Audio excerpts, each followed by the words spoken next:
5 Drive. Catch up. Classic Hunt every day, what we try and do is encourage you to go and see more of your world. And now we get to put the spotlight on a place that I'm so encouraged about talking about, because I feel like even though it's so accessible, there's so many South Africans, maybe even you included, who've just never done it. And I'm talking about Lesotho, right? One of our 2 landlocked countries that we have in South Africa as South Africans, the Kingdom of Lesotho, because it's so crazy. And the first time that I ever went there, I experienced this so radically. You cross the border and immediately everything changes, right? Like, you know, geographically things feel different. The houses are different. The cars are different. They're imported from different parts of the world. The people are different. The culture's different. It's almost as if the air feels different out there, and yet it might as well, geographically speaking, just be another province, right? So it's awesome from that perspective. And also it's got some of the world's most beautiful mountain ranges and an opportunity to go skiing if you go to like the Maluti side of things and you go up those passes there from the Caledon Spoort eastern side of like the Free State and those sort of parts of our country, which is wild and epic. And we did it a couple years ago, and you may have listened to it on the Africa tour. You may have seen the videos that we posted up on social media and wherever else they exist.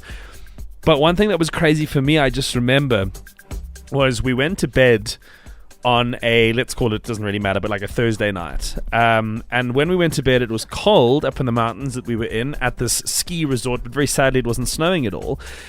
And we'd had a bit of a big night. We'd had some hearty food. We were taking drinks that involved us being suspended from the ceiling at some point. Word. Yeah. It was like this whole contraption Sounds where like a movie. It was.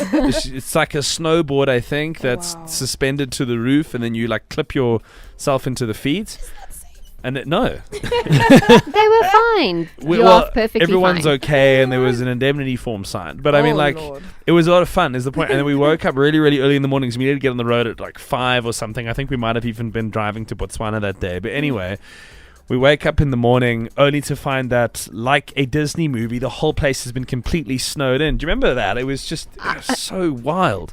Do I remember? It's like one of my favorite days in my entire life, because it's the first time that I ever saw snow, and only time so far, because it wasn't predicted. So even the guy from where we were staying, he was like, sorry, look, it's probably not going to happen. But we woke up like as we were leaving, and there's just snow everywhere. It was so amazing. We come out onto this balcony, and you went to bed knowing full well you're in Africa. You wake up in the morning, you're like, I'm in the Swiss Alps, and there's these lights on all the cabins just rolling down the hills that are now brightly lit up against the white of the snow, and that time of day where it's dark but slowly the sun's coming in, so it's almost like blue everywhere. And we drove down this mountain pass in thick snow in convoy, and every now and then we'd have to stop and shovel the snow out of the road and like dig cars out as we slowly just got down until eventually the snow turned into like a mist that was rising through the clouds, and eventually we got into South Africa. And made a little snowman with our last little bit of snow. But it for me reminds me of the coolest experience, so otherworldly and next door, right? Lesotho is here. If you've got a passport, you can go as a South African. And so why don't more of us? And to maybe encourage you and inspire you to go and see the Kingdom of Lesotho, we've got someone who's going to come on the show who creates content there and who lives there and who knows just how beautiful it is. So he's going to tell us all about it on the show next. 5 Drive on 5 Him. Okay, so I was getting really excited about dorking out over Lesotho, which I just think is such a cool country to go and visit, and especially if you are in like most parts of South Africa, it's really easy to get there. I mean, as a person who lives in Johannesburg, I've dipped over to Lesotho for plenty of weekends, a couple hours to drive there. Really quiet borders, and there's a lot of borders considering that it's, you know, this landlocked country in South Africa. Very straightforward as a Safa to get there, and so much to do and so much to see. So given the fact that we're putting the spotlight on it, we have to, of course, speak to someone who is a local that understands South Africa very well, as a consequence of being born and bred Lesotho, but studying here in SA, as a lot of people do that live between the two countries. So please welcome Tokiso TK Ntebe onto the show. Currently lives in Lesotho. He's an author, financial coach. He's an academic. He loves traveling. He shares his lifestyle experiences on his YouTube channel, Escapes with TK. TK, welcome on the show. Good afternoon, Nick, and hello to the team. It's a massive pleasure to have you on. We are going to talk specifically about Semonkong, and you can explain to us what the waterfalls in that part of the country are like. But I mean, generally speaking, Sure. Do you agree with the idea that so many South Africans probably are just completely oblivious to what's lying on the other side of that border. I absolutely agree with that, Nick, and I'll take it as far as even Basotho living in Lesotho are oblivious about this beautiful country. So it's not just South Africans, it's our local people as well.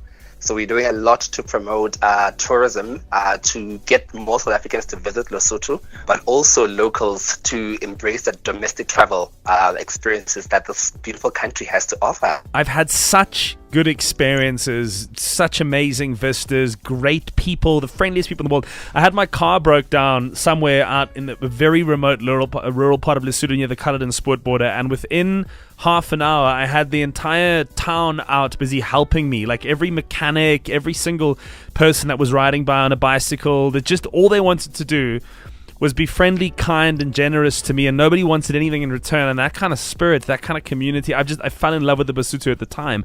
But specifically, I know you want to talk to us about Semonkong and the waterfalls that are out there. So paint the picture for anybody who might now be willing to be enticed to come to the kingdom.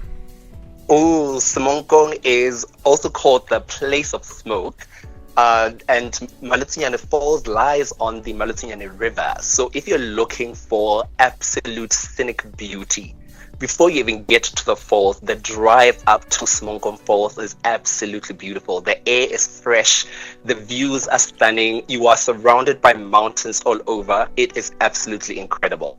When you do eventually get to Semonkong, the falls, the Maletsunyane Falls, like I mentioned, lies on the Maletsunyane River.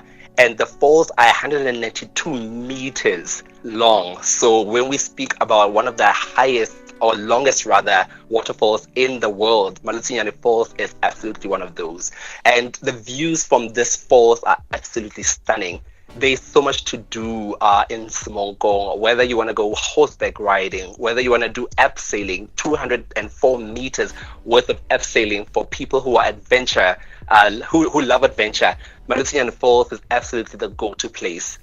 So I'm speaking about scenic views, I'm speaking about fresh air, beautiful landscape, and a lot of mountains, Nick. And also, and I'm stealing this from TK's own website, just by the way, in 2017 there was an Australian YouTube channel called How Ridiculous that went and broke the record for the world's highest basketball shot that they did at the falls, which I think is just iconic in and of itself. And I'm loving your website, man. It's a really good resource, I find, for people who want to kind of know a little bit more. Do you want to plug it for us really quickly?